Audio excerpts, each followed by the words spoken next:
Operation సింధూర్లో ధైర్య సాహసాలను ప్రదర్శించిన సైనికులని కీర్తిస్తూ ఈ స్వతంత్ర దినోత్సవ వేడుకలను జరుపుకోవాలని ఆకాంక్షిస్తూ మీ నరసింహశాస్త్రి. 79వ స్వతంత్ర దినోత్సవ వేడుకల సందర్భంగా భారత ప్రధాని నరేంద్ర మోడీ ఈరోజు రెడ్ ఫోర్ట్లో జాతినుద్దేశించి మాట్లాడారు. ఈయన ప్రసంగం సుమారు 103 నిమిషాలు కొనసాగింది. అంటే గంటన్నరకు పైగా జాతినుద్దేశించి నరేంద్ర మోడీ మాట్లాడారు. ఇప్పటిదాకా భారత దేశ చరిత్రలో వరుసగా అనేక సార్లు, అంటే ఎక్కువ సార్లు ఇలా స్వతంత్ర దినోత్సవం సందర్భంగా జాతినుద్దేశించి ప్రసంగించిన ప్రధానమంత్రులు ముగ్గురున్నారు. అలా మొదటి వ్యక్తి పండిట్ జవహర్లాల్ నెహ్రూ. ఈయన 1947 నుంచి 1964 వరకు స్వతంత్ర దినోత్సవ వేడుకల్లో రెడ్ ఫోర్ట్ నుంచి జాతినుద్దేశించి అధిక సార్లు ప్రసంగించారు. ఇక రెండవ ప్రధానమంత్రిగా దివంగత ఇందిరాగాంధీ నిలుస్తారు. ఈమె 16 సార్లు తన ప్రధానమంత్రి స్థాయిలో స్వతంత్ర దినోత్సవ వేడుకల సందర్భంగా రెడ్ ఫోర్ట్ నుంచి మాట్లాడారు. ఇక మూడవ వ్యక్తిగా నరేంద్ర మోడీ నిలుస్తారు. ఈయన 2014 నుంచి ఇప్పటి వరకు 12 సార్లు రెడ్ ఫోర్ట్ నుంచి స్వతంత్ర దినోత్సవ వేడుకల్లో జాతినుద్దేశించి ప్రసంగించారు.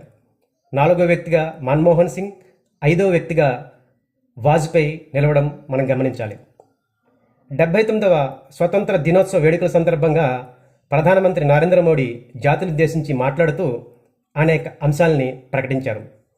వాటిలో ముఖ్యమైనవి, మొదటిది ఆపరేషన్ సుదర్శన్ చక్ర. ఈ సుదర్శన్ చక్ర పథకం ద్వారా జాతీయ భద్రతను, అలాగే భారతీయ అంతర్గత భద్రతను దేశీయ పరిజ్ఞానంతో డెవలప్ చేసిన టెక్నాలజీని ఉపయోగించి పటిష్టం చేయనున్నారు. దీన్నే ఆపరేషన్ సుదర్శన్ చక్రగా నరేంద్ర మోడీ ప్రకటించారు.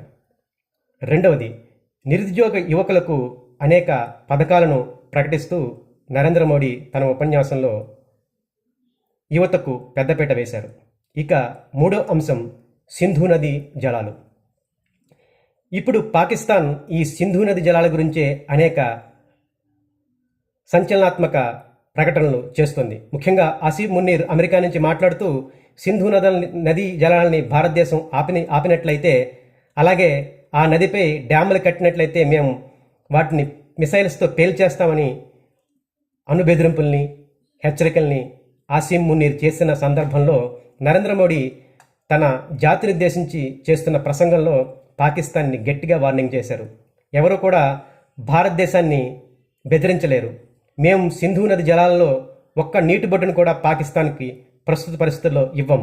ఆ నదీ జలాలని భారత వ్యవసాయ రైతుల సంక్షేమానికి వాడతాం. ఎవరు మన్ని ఆపలేరు అని గట్టిగా పాకిస్తాన్కి వార్నింగ్ ఇచ్చారు. ఈ రకంగా సింధు నది జలాలను తన ప్రసంగంలో నరేంద్ర మోడీ పేర్కొనడం గమనార్హం.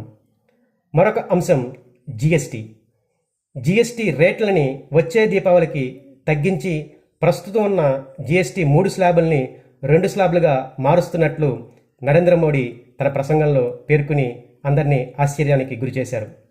ఇక చివరి అంశం అదేంటంటే, భారతదేశంలో సరిహద్దు రాష్ట్రాల్లో భారత భౌగోళిక పరిస్థితులు చాలా ఇబ్బందుల్లో ఉన్న నేపథ్యంలో వాటిని చక్కదిద్ది భారత సరిహద్దుల్ని, భద్రతని పెంపొందించడానికి ఒక ప్రత్యేక పథకాలని,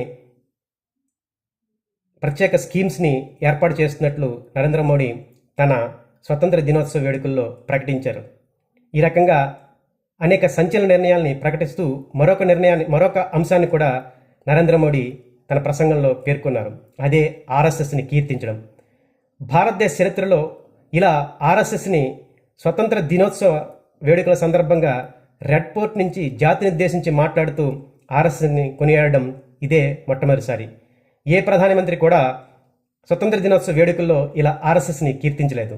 నరేంద్ర మోడీ తన స్పీచ్లో మాట్లాడుతూ ఆర్ఎస్ఎస్ 100 సంవత్సరాలు పూర్తి చేసుకున్న సందర్భంలో ఆయన ఆర్ఎస్ఎస్ని కొనియాడుతూ ఆర్ఎస్ఎస్ భారతీయ జాతీయ సేవలో అనేక సేవలను చేసి భారతీయుల్ని, భారత సంస్కృతిని పెంపొందించిందని ఆర్ఎస్ఎస్ని కొనియాడారు.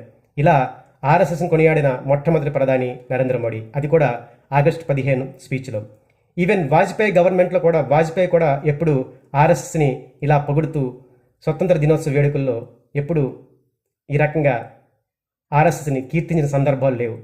నరేంద్ర మోడీ మొట్టమొదటి ప్రధాని. ఈ రకంగా అనేక సంచలన విషయాలని, సంచలన నిర్ణయాలని తన స్పీచ్లో నరేంద్ర మోడీ ప్రకటించడం మనకి అర్థమవుతుంది. ఈ రకంగా నరేంద్ర మోడీ ఆర్ఎస్ఎస్ని పొగుడుతూ చేసిన స్పీచ్ని కాంగ్రెస్ ప్రభుత్వం, కాంగ్రెస్ పార్టీ అలాగే ప్రతిపక్ష పార్టీలు తీవ్రంగా విమర్శించాయి. ఒక ప్రధానమంత్రిగా కాకుండా నరేంద్ర మోడీ ఆర్ఎస్ఎస్ ప్రచారకుగా ఆర్ఎస్ఎస్ని కీర్తించడం చాలా దురదృష్టకరమని వారు వ్యాఖ్యానించారు.